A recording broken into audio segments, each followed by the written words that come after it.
Parce qu'on voit manifestement que Sarah a été incrédule. Mais l'amour est plus grand que la foi.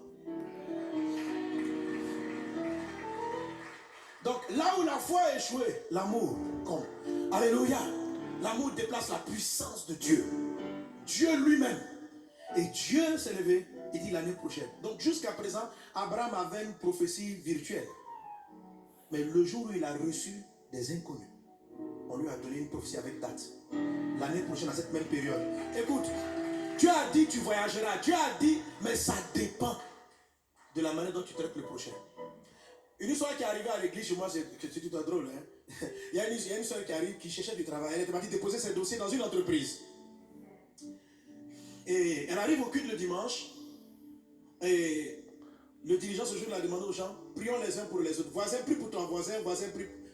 Et elle s'est tournée vers son voisin, ils ne sont plus par la main. Et puis il pose la question, donne ton sujet. Donc la jeune dame dit, j'ai déposé le monsieur donne son sujet. Elle dit, moi j'ai déposé mes dossiers dans telle structure et je veux vraiment que Dieu fasse en sorte qu'il m'embauche.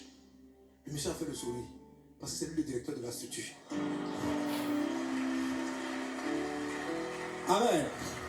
Donc, séance tenante, il dit à la soeur, demain, passez là-bas. Quand vous arrivez, demandez après un thème. Et elle a été prise. Vous savez, Dieu l'avait exaucé. Mais il avait exaucé au travers du prochain. Vous voulez que le miracle arrive comment? Le miracle arrive par rapport au prochain. Quand Dieu intervient dans ta vie, c'est quelqu'un qui transporte ça. Maintenant, ce n'est pas des gens forcément que tu connais. Ce n'est pas des gens qui sont forcément tes amis. Ce sont des personnes qui, à un moment donné, vont se retrouver dans ton environnement. L'attitude que tu as vis-à-vis des gens, en général, que tu connais ou que tu ne connais pas. La Bible n'a pas dit tu aimeras ceux que tu connais comme toi-même. Il dit tu aimeras ton voisin comme toi-même. Dieu ne se trompe pas de mots. Il aurait pu dire aime tes connaissances comme toi-même. Tes connaissances sont parties de tes prochains.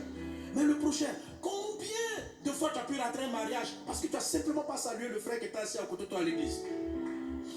C'est peut-être pas la personne que tu allais épouser, mais en fait le mari, la prière que tu as fait de ton mari, c'était le frère de celui qui était à côté de toi. C'est pas lui-même, c'est son frère.